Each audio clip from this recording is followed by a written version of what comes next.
Hello students, let's start lecture 3 of redox reactions. कल जो हमने पढ़ा था वो था ऑक्सीडेशन नंबर फाइंड करना और उसके रिलेटेड मैंने आपको कुछ प्रॉब्लम्स दी थी। इन प्रॉब्लम्स को हम डिस्कस करते हैं। उससे पहले जो रूल्स हमने किए थे उनको एक बार रिवाइज कर लेते हैं। तो सबसे पहला रूल था कि oxidation number of all the atoms of different elements in their respective elementary states and allotropic forms is taken to be 0. Elementary state में कोई भी एटम्स रहेंगे उनका जो ऑक्सीडेशन नंबर है वो क्या रहेगा 0। जैसे मैंने आपको बताया H2, O2, N2, कोई भी ले लो P4, S8, O2, इन सभी का ऑक्सीडेशन नंबर 0 होगा। दूसरा पॉइंट है कि mono atomic atoms like sodium, chloride कोई भी होंगे, ऑक्सीडेशन नंबर इनका क्या रहेगा सेम एज द चार्ज। जो इनके ऊपर चार्ज है इनका ऑक्सीडेशन नंबर वही होगा। ऐसे ही थर्ड है ऑक्सीडेशन नंबर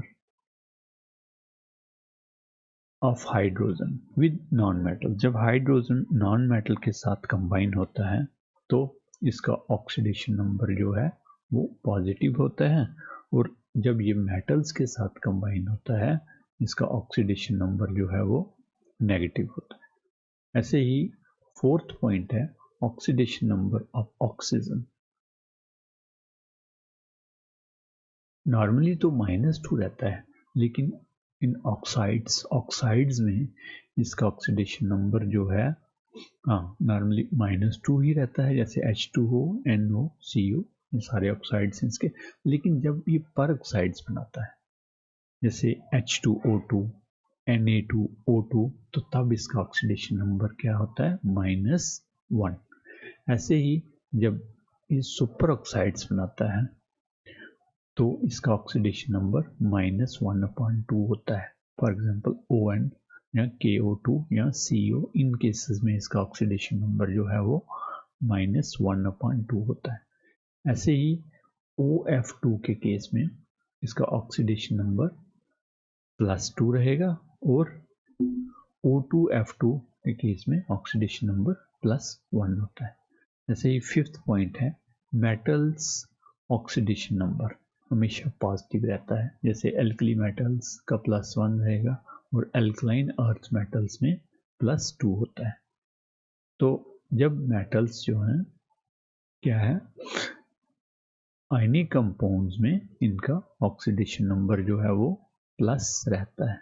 ऐसे ही कंपाउंड्स जो मोर और लेस इलेक्ट्रोनेगेटिव एलिमेंट्स को मिलके बनते हैं तो जिनका इलेक्ट्रोनेगेटिविटी ज़्यादा है तो वो उनका ऑक्सीडेशन नंबर नेगेटिव आएगा, और जिनकी इलेक्ट्रोनेगेटिविटी जो है वो कम है उनका ऑक्सीडेशन नंबर जो है वो पॉजिटिव आएगा। जैसे BrCl3 के केस में हम Cl को नेगेटिव ले रहे हैं और Br जो है वो पॉजिटिव ले रहे हैं, जबकि ये सेम ग्रुप में है, दोनों ही हैलोजेंस हैं। और इस केस में क्लोरीन जो है वो ज़्यादा नेगेटिव है, इलेक्ट्रोनेगेटिव है, और ब्रोमीन जो है वो कम इलेक्ट्रोनेगेटिव है। तो इसलिए क्लोरीन जो है वो उसको ऑक्सीडेशन नंबर नेगेटिव मिलेगा और ब्रोमीन जो है वो पॉजिटिव होगा। जैसे ही न्यूट्रल कंपाउंड्स, जब भी हम न्यूट्रल कंपाउंड्स की बात करेंगे जिनके ऊपर कोई चार्ज नहीं है तो सम ऑफ ऑक्सीडेशन नंबर्स उस केस में 0 रहेगा। जैसे एमोनिया न्यूट्रल है, वाटर न्यूट्रल है, सल्फ्यूरिक एसिड, ये सारे न्यूट्रल कंपाउंड्स हैं। इन केसेस में इनका सम जो है वो 0 है। ऐसे ही कोई कॉम्प्लेक्स आइंस होते हैं, जैसे कॉम्प्लेक्स आइंस हैं तो सम ऑफ ऑक्सीडेशन नंबर उनका क्या ऑल द एटम्स जो क्या रहेगा जो चार्ज प्रेजेंट होगा। जैसे ये एक आयनिक कंपाउंड है, ये आयन है, सॉरी ये एक आयन है FeCN6 और 4 नेगेटिव। तो इस केस में जो इस आयंस पे चार्ज है वो है 4 नेगेटिव, तो इसलिए इन एटम्स का ऑक्सीडेशन नंबर, इन एटम्स के सम का ऑक्सीडेशन जो होगा वो सम होगा, वो होगा -4। चलिए अब हम इनके रिलेटेड कुछ एग्जांपल्स लेते हैं। सबसे पहले H2S। H2S में हमें सल्फर का ऑक्सीडेशन नंबर फाइंड करना है। तो यहाँ पे H2S के केस में हम क्या करेंगे, सबसे पहले हम देखेंगे कि इनको X का जैसे हमें ऑक्सीडेशन नंबर फाइंड करना है तो इसको हम देंगे X, ठीक है।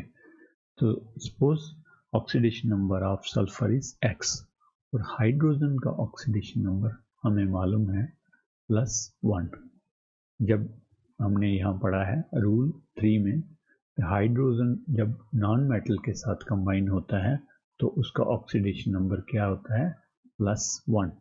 तो हाइड्रोजन का +1 है, तो हम इसको लिखेंगे ऐसे 2 + 1, क्योंकि 2 हाइड्रोजन है प्लस सल्फर 1 है X, और क्योंकि ये न्यूट्रल कंपाउंड है, रूल 7 यहाँ पे लगेगा। रूल 7 यहाँ लिखा है न्यूट्रल कंपाउंड में sum of oxidation number is 0। तो ये न्यूट्रल कंपाउंड है तो सम ऑफ ऑक्सीडेशन नंबर क्या रहेगा यहाँ पे, 0। तो ये बन गया 2 + X = 0। तो X = -2। तो यहाँ पे हमारा जो ऑक्सीडेशन नंबर सल्फर का आया वो आया -2।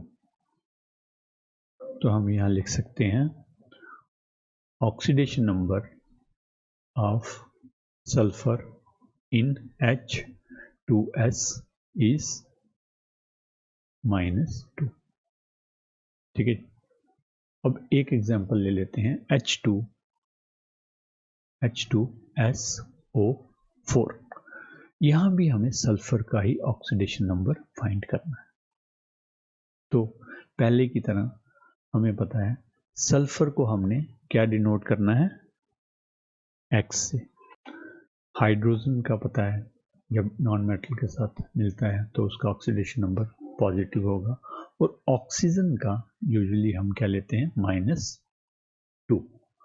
तो हम लिखेंगे क्या, 2 हाइड्रोजन का है +1, हाइड्रोजन 2 है प्लस सल्फर 1 है X, प्लस यहाँ पे -2 ऑक्सीजन का है, और ऑक्सीजन कितने हैं, 4 है, तो -2 इक्वल टू, अब सम एज पर रूल 7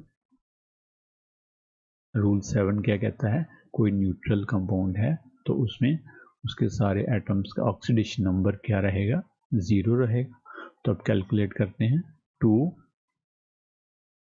+ X -8 = 0। तो X क्या आ गया, X आ गया इक्वल टू +8 -2 = 6। तो यहाँ पे X की वैल्यू हमारे पास आ गई 6। तो हम लिख सकते हैं here oxidation number of sulphur in H2SO4 is +6। चलिए नेक्स्ट एग्जाम्पल लेते हैं।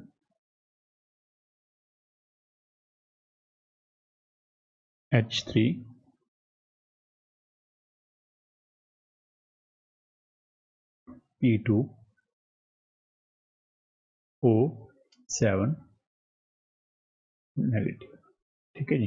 अब यहाँ पे हमें फास्फोरस का ऑक्सीडेशन नंबर फाइंड करना है। तो फास्फोरस को हम डिनोट करेंगे X से। हाइड्रोजन हमें मालूम है +1 और ऑक्सीजन -2, ठीक है। तो अब हम इसको लिखेंगे 3 हाइड्रोजन के लिए +1 plus phosphorus 2x plus oxygen के लिए 7 माइनस 2 इक्वल टू, अब रूल जो है 8 क्या कहता है, complex ions में sum of oxidation number of all atoms is equal to charge present on the complex ion। अब इस complex ion में जो चार्ज है वो है नेगेटिव, तो इसलिए इसको हम सम लिखेंगे -1। तब कैलकुलेट करते हैं इसको, 3 plus 2x minus 14 equal to -1। तो क्या आया, 2x यहाँ से 3 गया -11 इक्वल टू -1। फिर करेंगे सिंप्लीफाई, तो 2x इक्वल टू 11 उधर जाके पॉजिटिव हो जाएगा, तो क्या आ जाएगा 10। तो x की वैल्यू हमारे पास आएगी 5। तो यहाँ पे फास्फोरस का ऑक्सीडेशन नंबर जो है वो कितना है, +5। तो हम लिख सकते हैं therefore oxidation number of phosphorus in H3P2O7 is +5। चलिए एक और एग्जाम्पल लेते हैं, Cr2O7 2 नेगेटिव।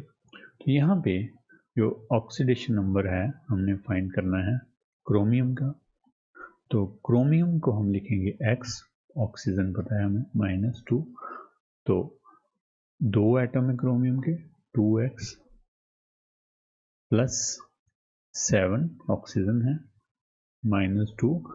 और एज पर रूल 8 मैंने जैसे आपको बताया, कॉम्प्लेक्स साइन में sum of oxidation of all atoms क्या होता है, जो उसके ऊपर चार्ज होता है। तो यहाँ पे चार्ज कितना है, 2 नेगेटिव, तो -2 इसका सम आएगा।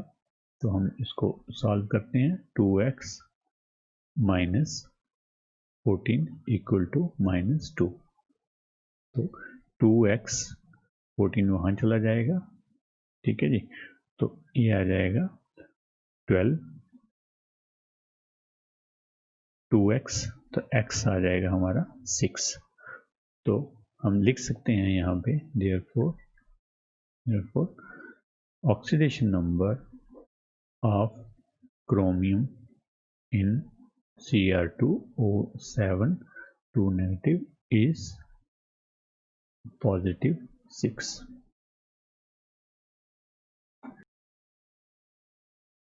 हाँ, तो नेक्स्ट क्वेश्चन भी कॉम्प्लेक्स साइन का लेंगे, जिसमें हम लेंगे Fe। फाइंड करना है किसमें, CN6 में, CN6 में, और इसके ऊपर जो चार्ज है वो है 4-। ठीक है जी। तो जैसे हमने रूल पढ़ा है, Fe को x से डिनोट करेंगे और Cn का ऑक्सीडेशन नंबर जो है वो -1 है। ठीक है जी। तो as per rule 8 complex ions का sum of oxidation of all atoms क्या होता है, जो उनके ऊपर चार्ज होता है। तो हम लिखेंगे x Fe का, Cn कितने हैं, 6 -1 इक्वल टू -4। ठीक है जी। यहाँ पे x -6 इक्वल टू -4 आ गया। तो आगे चल के x की वैल्यू आ जाएगी हमारे पास 2। तो therefore Fe, oxidation number of Fe, oxidation number of Fe in FeCN6 is +2। अब जो कल आपको प्रॉब्लम्स दी थी मैंने, इन प्रॉब्लम्स का आप आगे सोल्यूशन देख लो। फर्स्ट केस में K2Cr2O7, तो हमने क्रोमियम का ऑक्सीडेशन नंबर फाइंड करना है यहाँ पे। तो सबसे पहले हम क्या करेंगे, क्रोमियम को बोलेंगे ये X है, ठीक है जी, X है। अब पोटाशियम जो है वो मेटल है, ठीक है, तो उसका ऑक्सीडेशन नंबर जो है वो क्या है, +1। और ऐसे ही ऑक्सीजन हम पता है जनरल, इन जनरल क्या लेते हैं, -2। तो यहाँ से हम जब इसको कैलकुलेट करेंगे, अब ये कंपाउंड जो है वो न्यूट्रल है, कंपाउंड जो न्यूट्रल है तो सम इसका क्या रहेगा, सम क्या रहेगा इसका, 0। तो एक बार करके देख लेते हैं। 2 पोटाशियम के एटम हैं, ठीक है, चार्ज उनके ऊपर +1 है, और ऐसे ही 2 क्रोमियम हैं, तो उनका अभी हमने फाइंड करना है, X ले लिया। ऐसे ही 7 जो है वो ऑक्सीजन है, 7 ऑक्सीजन, तो चार्ज -2 इक्वल टू 0। तो जब इनको कैलकुलेट कर रहे हैं हम, तो क्या आ रहा है, 2 + 2x + -14 इक्वल टू 0। तो ऐसे लिखते हैं, 2 - 14 + 2x इक्वल टू 0, और कितना, 12 + 2x इक्वल टू 0। तो x क्या आएगा, x क्या आएगा यहाँ पे, ये -12 आएगा, x इक्वल टू, ये 12 उधर जाएगा, पॉजिटिव हो जाएगा, डिवाइडेड बाय 2 होगा, तो ये 6 आएगा। तो x की वैल्यू यहाँ पे 6 है। तो क्रोमियम का जो है वो ऑक्सीडेशन नंबर क्या आया, +6। एक बार फिर से देख लेते हैं, जो भी हमें कंपाउंड मिला है, ठीक है, और जिसका हमने ऑक्सीडेशन नंबर फाइंड करना है, उसको हम सपोज करते हैं X। बाकियों का हम लिख लेते हैं एज इट इज़। तो उसके बाद जितने जितने स्पीशीज हैं उतने से उसको मल्टीप्लाई करके सिंप्लीफाई कर लेते हैं। तो ऐसे हमने क्रोमियम का ऑक्सीडेशन नंबर फाइंड कर लिया। ऐसे ही ये देख लो आप, नेक्स्ट जो है वो है KMnO4। KMnO4 में हमने किसका ऑक्सीडेशन नंबर फाइंड करना है, मैंगनीज का।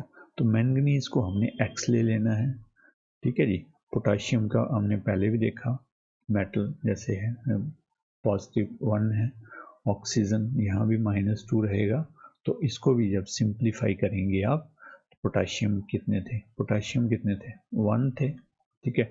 मैंगनीज कितने हैं, ये भी 1 है, और ऑक्सीजन कितने हैं, 4 है, ऑक्सीजन 4 है, ठीक है जी।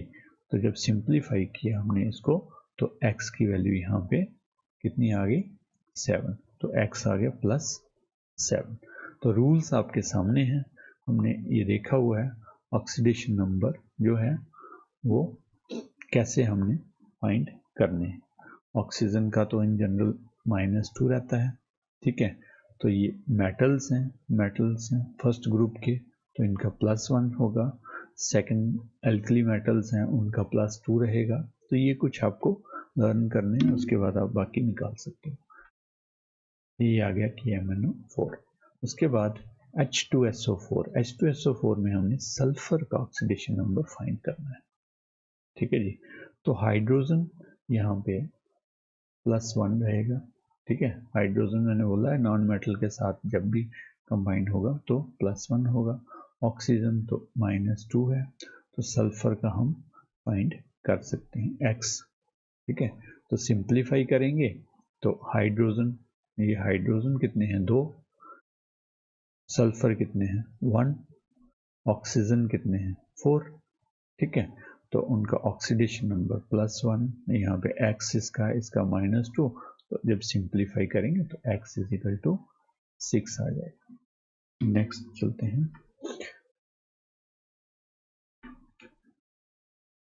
यहाँ पे PO4, लेकिन इस पे जो है वो चार्ज है, -3। तो इसलिए अब ये कंपाउंड जो है ये न्यूट्रल कंपाउंड नहीं है, ये कंपाउंड जो है ये न्यूट्रल नहीं है। ऐसे हमने पीछे देखा जो सम हम कर रहे थे वहाँ पे क्या लिख रहे थे, 0 लिख रहे थे।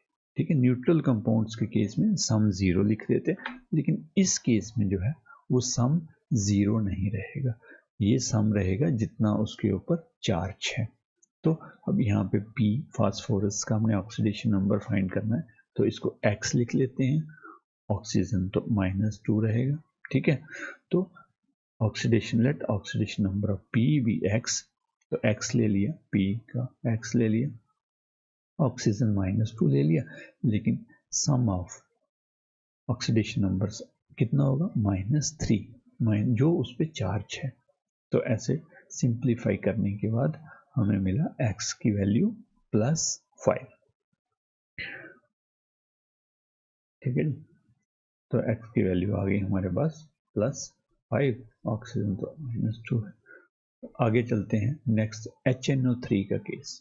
HNO3 के केस में हमने नाइट्रोजन का ऑक्सीडेशन नंबर फाइंड करना है। तो नाइट्रोजन का ऑक्सीडेशन नंबर फाइंड करने के लिए हम नाइट्रोजन को X ले लेते हैं, let the oxygen number of nitrogen भी X। तो ये भी सिंपल है क्योंकि न्यूट्रल कंपाउंड है, तो सम तो इसमें 0 रहेगा, बाकी ये हाइड्रोजन 1 है। ठीक है, नाइट्रोजन 1 और ऑक्सीजन कितने थे, 3। ठीक है, तो सब वैल्यू जब उनकी पुट की हमने तो इक्वेट किया 0 से, तो x की वैल्यू कितनी आ गई, 5। तो x की नाइट्रोजन का यहाँ ऑक्सीडेशन नंबर जो है वो 5 है। ठीक है, तो आगे एक कॉम्प्लेक्स कंपाउंड आ गया। लास्ट रूल हमने पढ़ा था, complex ions the sum of oxidation state of all the atoms is equal to charge present on the complex. तो ऑक्सीडेशन नंबर में जो चार्ज प्रेजेंट होगा वही उसका सम रहेगा, लेकिन यहाँ पे जो चार्ज है वो 0 है, कॉम्प्लेक्स कंपाउंड है।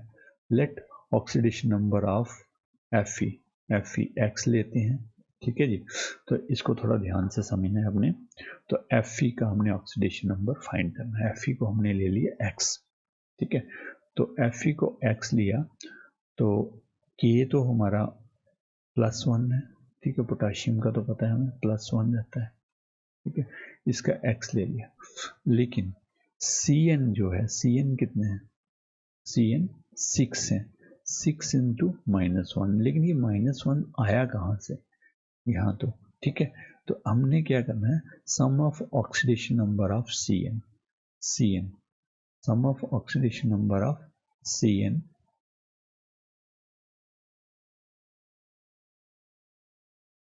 वो माइनस है, क्योंकि यहाँ पे नेगेटिव है, तो Cn -1 रहेगा। ठीक है जी, तो जब इसको हम कैलकुलेट करते हैं तो यहाँ पे हमारे पास ये वैल्यू आ गई Cn की -1।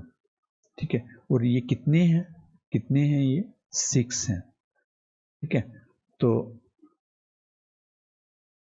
सिंप्लीफाई करने के बाद 4x - 6 = 0, तो हमारे Fe की वैल्यू कितनी आ गई, 2।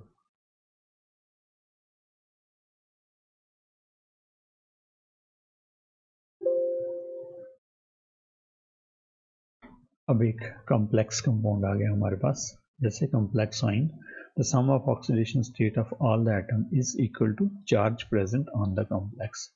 यहाँ पे जो चार्ज प्रेजेंट था, let the oxidation number of Fe का ऑक्सीडेशन नंबर फाइंड करना है हमने, तो उसको X ले लिया हमने। ठीक है, तो K जो है वो +1 है, Fe का फाइंड करना है, Cn का क्या है, -1, ये -1 है। ठीक है, तो अब कितने हैं, 4 इंटू +1 1x और 6 -1, क्योंकि Cn sum of oxygen number of Cn जो है वो कितना है हमारे पास, -1। ठीक है, तो जब उसको सिंप्लीफाई करेंगे तो x की वैल्यू हमारे पास कितनी आ जाएगी, 2। So finally thank you students. तो नेक्स्ट में आपको कल आगे पढ़ेंगे हम बैलेंसिंग द redox reactions।